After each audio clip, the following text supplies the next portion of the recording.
What up mga solid subscribers? So ngayon guys, ang papanoorin po natin ulit ay mga uploads po or mga updates po sa ating mahaliman. No? So again, a very big shoutout po ulit kay Miss Ono. All credits po sa kanya itong video to. No? So guys, ayoko na patagalin pa. So without further ado, let's all watch this.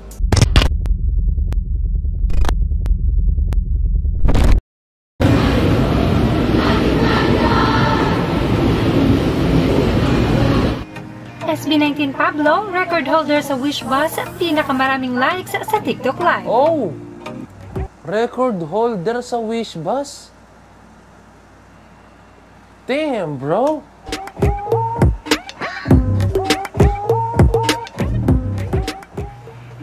Deserve ni Pinonong Pablo ang maging record holder sa Wishbus, ang may pinakamaraming likes sa Wishbus TikTok Live. 6.2 million likes na tayo sa ating TikTok Live. What the F? At kayo po ang record holder na may pinakamaraming likes sa ating TikTok Live. Ano pong gusto niyo sabihin sa akin? Marami man ang dumagsa sa venue pero mas marami din ang mga team bahay na umaasa sa live at dito na rin binubuhos ang kanilang suporta at pagmamahal.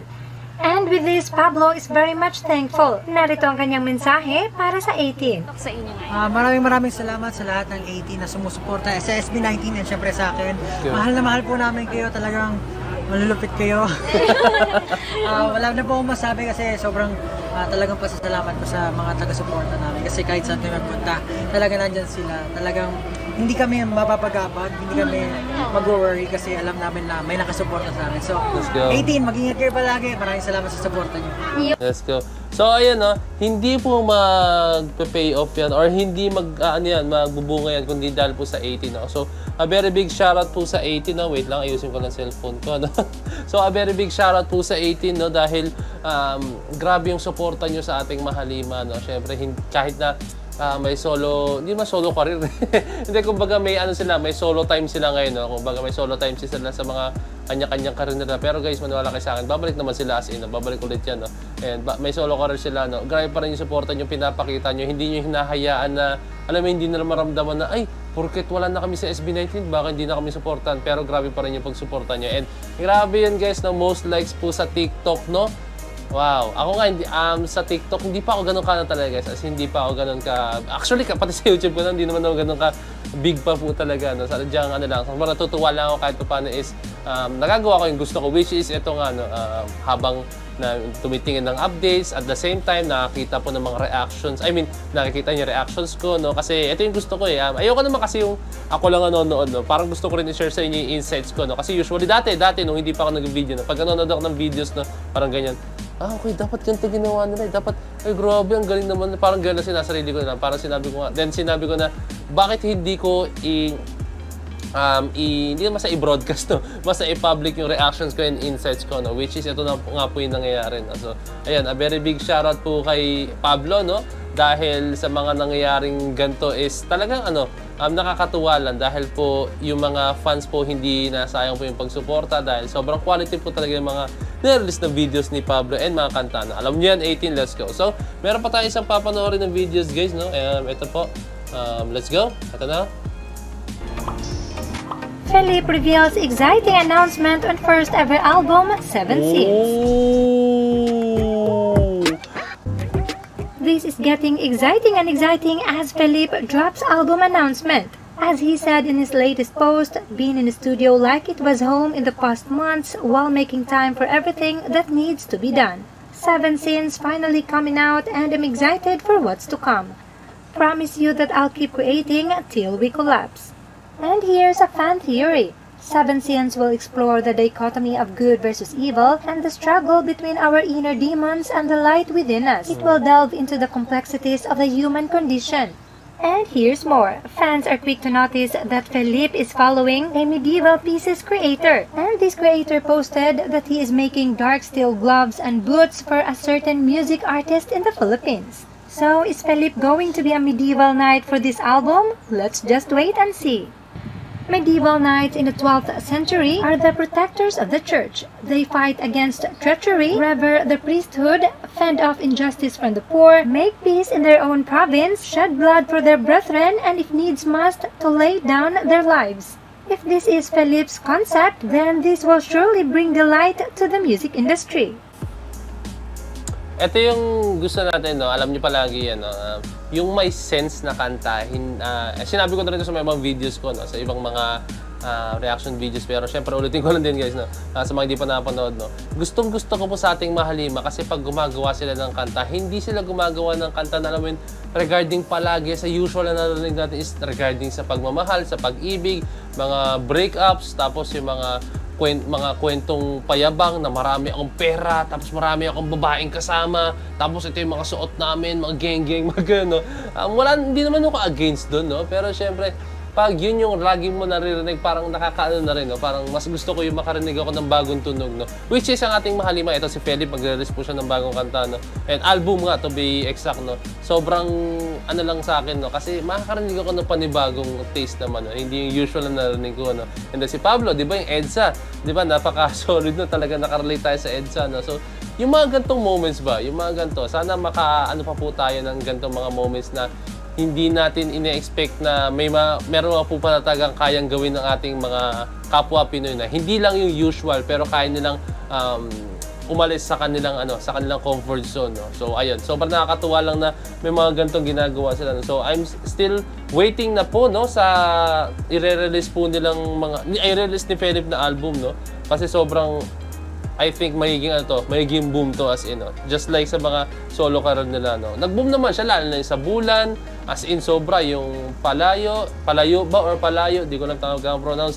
Tapos yung isa sa favorite kanta ko ngayon ni Philip talaga, guys, is Don't tell me it's wrong cause it's not them. Fake faces, no? Kasi nakarelate ako. Yun nga, doon naman tayo halos natutuwa. Actually, doon ako natutuwa pag yung kanta is sobrang relatable sa akin, no? Which is yung fake faces, talagang sobrang relate ako dyan, no? Kahit saan ako magpunta and sa mundong ginagalawan ko ngayon, guys, as in, no, sobrang daming fake faces, no? Hindi ko sinasabing kayo, hindi ko sinasabing mga nanonood sa akin, no? Pero yung ayoko na lang banggitin kasi baka nanonood yung mga yun. Hindi ba sa usual na ginagawa ko, no? Which is sa work, which is mga tao nakasalaw, humuha ako ngayon na talagang as in napakaraming fake face na. So ayun, sobrang relate ako talaga sa kanta ni Philip niyan.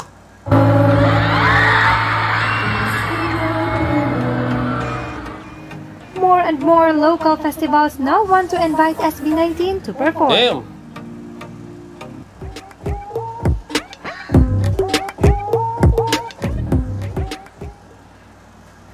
Matapos nga ang sunod-sunod na successful performances and shows ng SB19, tulad na lang noong sa Abra last March, Aurora last April, at ang pinaka-latest na dinumog din ng mga fans at casuals na marami pa ay galing sa iba't ibang lugar at yan nga ay sa Agusan del Sur. Damn. Now, more and more local festivals want to invite SB19 pero yun nga lang hindi na kaya ng schedule nila. We have Ormoc City that has been hoping for an SB19 concert to push through for their Ormoc City Fiesta celebration. The mayor of Tuguegarao, who replied to a commenter hoping for an SB19 concert and said na fully booked na sila. With the mayor's answer, it looks like they have already approached SB19. Now, in the case of the mayor of Antipolo, napanood nila si Stel sa David Foster and Friends concert at talagang napabilib ito kaya naisipang imbitahin ang SB19 para sa kanilang festival. Pero yun nga, napaka-hectic na ng schedule ng SB19 and of course, they have to rest and relax too. Tama. Yan, di ba? Sabi ni Miss Ono, they have to rest and relax too, no? So, hindi pwedeng all the time, guys, na trabaho sila, guesting dito, guesting doon. Okay, sige, tama siya sa bulsa. And okay, sige, nag-i-enjoy sila sa ginagawa nila. Pero, alam mo yun, dapat nyo ring mag-hold back minsan. Kahit siguro isang araw, magpahinga sila or 2 araw, no? Dahil sobrang grabe po talaga. No? Or kung papayag nga ng management 1 week, eh. Pero maniwala kayo sa akin, pag pinayagan sila ng 1 week, etong ating mahalima, magtatrabaho pa rin yan. Maniwala kayo sa akin. Kasi pag halimbawang nasana yung sistema mong magtrabaho po talaga and nang gumagalaw, talagang hahanap-hanapin ng katawan niyo yan, eh. So, ayan lang. I think, para sa akin, enough na po yung pagbigyan sila na makomplete nila yung 8 hours of sleep, no? Or kahit magkaroon sila ng schedule na alternate, no? Ay, kunyari, sige, event, pahinga, o kaya event, pahinga, pahinga, no? Yung meron silang pahinga kahit papaano sa ano. So, hindi naman sisiyan. And alam din naman ng management kung anong ginagawa nila, no? So, So, ayun, alam nila yung ginagawa nila. So, I hope na talagang hindi po bumigay ang katawan ng ating mahal lima. No? So, I think alam naman nila yan. Basta ang gawin lang natin, isuportahan sila. And tayong mga 18, no? Gawin natin yung best natin para marinig nila na sabihin sa ating mahal lima na magpahinga naman kayo! Yung parang gano'n, no? Magpagpahingay naman sila, no? So, ayun na. 18, naasahan ko yan, no? Bigyan natin ng time din to relax our mahal lima and at the same time, let's show them our support. Let's go. So, yun lang, DC Point signing out. Peace, let's G. So, ayun guys, no, meron lang ako special announcement, no? So, kung nakaabot ka sa point na to, napakaswerte nyo po, no? Kasi meron po akong ihatid na balita sa inyo from Arena Plus, guys, no? So, ayun, last 2 days na lang po, guys, no? Ano ba sinasabi ko? Ano yung last 2 days na yan, no? So, join Arena Plus, hashtag AP Magic Dance Challenge, no? Yun lang guys, napaka-solid, no? Siyempre, i-upload nyo po yan sa TikTok and you can win up to 40,000 credits, guys, no? 40,000 pesos na credits, guys, no? Napaka-solid nun. Siyempre, that's a special treat from Arena Plus. Kaya kung ako sa inyo, guys, no? Gumawa na po kayo ng dance challenge, no? Gagawa si Point of Pens ng dance challenge regarding that. But wait! There's more! What? Win magic tickets at Arena Plus for a chance to win a brand new car, brand new motorcycle, and big surprises daily! So ayun guys, so marami pong surprises na nakahanda ang Arena Plus, no? So ano pang hinihintay nyo? Kindly download the Arena Plus na guys, no? And kindly visit their website guys, no? For more information lang, lalagay ko lang din yung link sa baba siguro, no? So ayun lang guys, no? Alam nyo na ang gagawin nyo, ha? Gusto nyo manalo ng mga prizes na yun, no? Marami pa yan guys, hindi lang yun guys, patikim lang ng Arena Plus yun, no? So ayun lang guys, this is me Point of View signing out. Peace! Let's G!